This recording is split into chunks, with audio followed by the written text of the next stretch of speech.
Hey, what's up, Married Man here, eh? If you're wondering why I'm dressed up in fancy clothes like some kind of fashionista, it's because this is a fashionable product. To be specific, this is a 2013 Range Rover Evoque 5-door model with the Pure Plus trim. It's one of, if not the most affordable trim you can get. However, Range Rover describes it as minimalist. Of course, this is a marketing move, and while on paper the Pure model definitely looks like the most minimal car, in person, not so much actually. Range Rover's done an acceptable job at maintaining the car's robust and luxurious design, even with the lowest trim levels, at least in Canada. Actually, speaking of design, when the LRX concept debuted, Range Rover called it a cross coupe. No, not that one, this one. And the story behind it is actually fairly interesting. You see, during the Second World War... Just kidding. The story is actually pretty straightforward. Before 2011, Range Rover's lineup consisted of vehicles that were, and I'm being nice here, capable but not very economical, and the company paid for it, quite literally. They had to reduce their fleet average emissions quite significantly. So, in 2008, the LRX concept debuted, with pretty positive feedback, and so, 3 years later, the Evoque was born, featuring Victoria Beckham. Okay, quick rant. I have a problem with Victoria's tie-up with Range Rover. At least to me, it seemed obvious that this tie-up was just a marketing scheme, but as the years went by, I found out that more and more people began to think that Mrs. Beckham designed the entire car. If you're one of the people who still think that, let me be the first to tell you that she did not design the entire car. So, what did she do? Well, Range Rover never revealed what her exact role was, but I can only guess that she just did some color and trim design consultation. That's it. And I believe in giving credit where credit is due. So, here is the LRX design team. Sandy Boyes, Joanna Keatley, Jerry McGovern, Julian Thompson, Jeremy Waterman, and Mark Butler. They are the ones that deserve the most credit for the Evoque's design. Rant over. And back to the review. What was I? Right. So, I have an article on my website that you can check out as it goes further into the Evoque styling, but just briefly, here are my quick thoughts. The exterior is justifiably muscular, and the line that wraps around the car, I actually quite like. Definitely worth a thumbs up in my opinion. As for the interior, 2 words, modernly ritzy. Okay, enough with design, let's get hands-on. Range Rover has a reputation for making luxurious, comfortable SUVs, and the Evoque is no exception. I found the seats to be fairly comfortable and was pleasantly surprised to have found a 2-way button for lumbar support. The steering wheel looks solid, and because the rim is fully covered in leather, it's very soft on the hands. Of course, it also has numerous control buttons for things like volume and cruise control, but behind it I found paddle shifters, which I thought was slightly odd for a car like this. Both driver and passenger sun visors are fitted with mirrors and lights. Turn the car on and the gear shifter rises up, which is a nice touch. While the panoramic sunroof is fixed, it is fitted with power blinds. The only bad thing I can say about it is that it takes some time for it to fully close.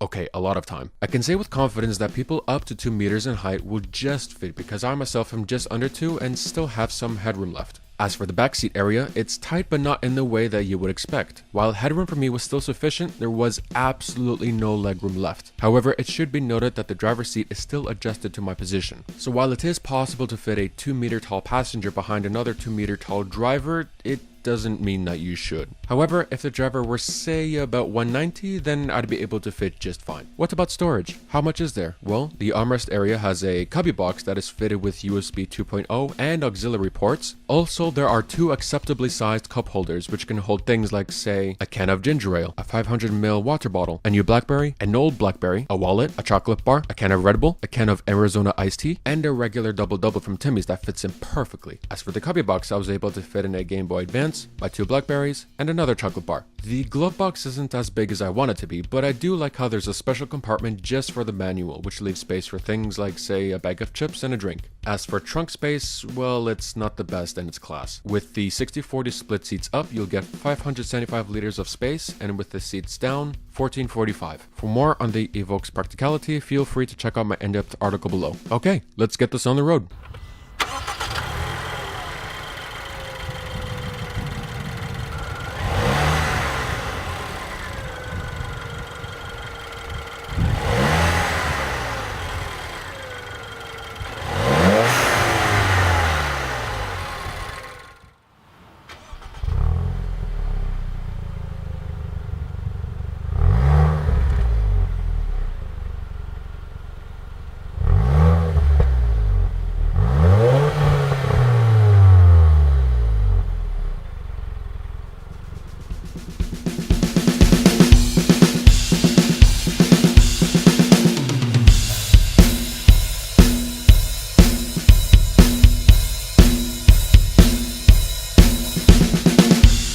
So here's the reason why I'm now reviewing a pre-2014 Evoque. You can now get one used for under $30,000. This makes it the most affordable used, solid luxury all-wheel drive compact crossover in Canada. Its closest competitor is the Mercedes GLA, which is also just starting to break the 30k barrier. Here's another thing. The Evoque is primarily meant for urbanites, hence why there's also a 3-door version. For my test drive, I decided to take my sister to work, which would normally be a half-hour 10-kilometer commute, but instead, I decided to take the long 1-hour 13-kilometer route. There are two reasons for this. One, I wanted to see how comfortable I could make myself in the Evoque during a very stressful situation. And two, well, I needed a cameraman since one of my camera suction mounts wouldn't stay on the padded dashboard. Okay, here we go. Before even getting in the car, I was already a bit stressed because I admittedly still get a bit nervous when in front of a camera. However, speaking of getting in, the first thing all drivers encounter once inside a car is the seat, and the Evoques are fully covered in leather and exceptionally comfortable. Starting up the car is a nice experience. The infotainment screen fades in, the speedometer and rev counter light up and activate in synchrony, and as mentioned before, the gear knob rises. The car overall pleasantly greets the driver every time, and I personally find this amusing, but did not help reduce my stress. Did I mention the car's huge turning circle? Yeah, this car's turning circle at 11 meters is enormous. Between 30 and 60 kilometers an hour, the revs are low and quiet, which are much appreciated. It's also very easy to activate the cruise control, but the buttons themselves feel and sound very cheap. On drives like this, I like to listen to the news, which in this case means tuning to 680 AM radio. There are buttons on the steering wheel to control things like volume, but in order to change from FM to AM, you'll have to use the touchscreen, and that means having to take your eyes off the road. I have a love-hate relationship with touchscreen-based infotainment systems, but that's for another time. Anyway, the Evoque's infotainment is visually easy on the eyes, but feels like it's running on ancient computer hardware. However, I kind of expected this because the Evoque is the last car of JLR's to still have Ford underpinnings. This includes the engine, chassis, and infotainment. So while still frustrating, I guess the slow response time can be forgiven, but what I cannot forgive is the keyboard. It's not a QWERTY. No, it's alphabetical. Why do they do this? I was halfway to getting a heart attack.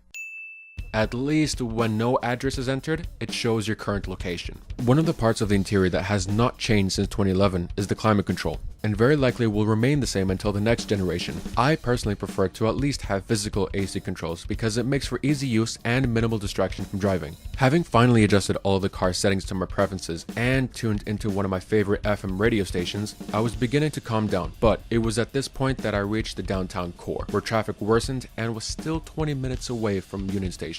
Despite all that, I was beginning to enjoy the ride as well as the scenery. If anything, I was actually in the Evoque's natural habitat, a posh urban neighborhood surrounded by uber expensive clothing stores. This may be considered a nitpick, but I found the signal lever to be heavier and noisier than average. It's honestly difficult to say if this was a result of cost cutting or this is some kind of audible feature. I mean, compared to BMW's turn signal levers, Land Rovers are incredibly loud. Again, it's a small detail, but depending on the potential buyer, this could be considered a negative thing. The SI4 engine kept its revs reasonably low, the interior noise was acceptable, and with the blinds open, the panoramic sunroof floods the interior with lots and lots and lots of light. When in drive with all special programs off, the suspension may still be considered a little stiff to some drivers, but nowhere near back-breaking. Let's quickly talk about the SI4 motor. First, it's actually a 2-liter Ford EcoBoost turbo petrol engine with Land Rover tuning, and it's packed with 179 kilowatts of power and 314 newton meters of torque. For a car of this size and weight, I'd say it's certainly more than enough. And while the exhaust note sounds fine, listening to the engine itself, it almost sounds like a diesel engine, but it shouldn't be too much of a concern for anyone really.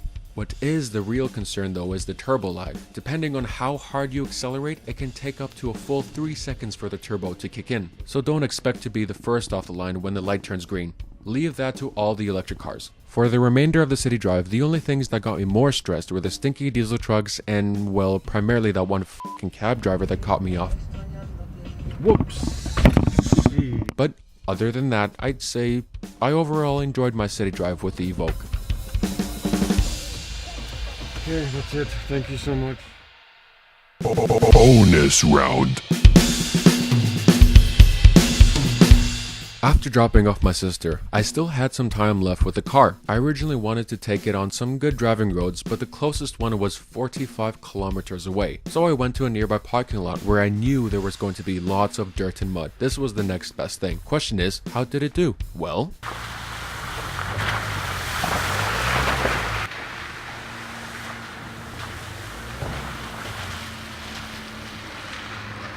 excellent, it did great. I mean, the Evoque is a product of Range Rover. You know, the guys who made the highly successful series off-roaders, the guys who made the Defender. Let me put it this way, if there really is going to be an apocalyptic winter storm in the near future, and you just happen to be a somewhat wealthy, design-conscious person who lives in a downtown core, get this car. Of course, a brand new Evoque is expensive, but if you're able to find one for under 30k in a good condition, it's an absolute steal. So, as I repark the car away from this handicap spot, please don't forget to click the link to my in-depth article below in the description. Also remember to click like and leave a comment below with your thoughts on the Evoque or anything else, as this really helps me out. Thanks for watching, and have a great week, eh?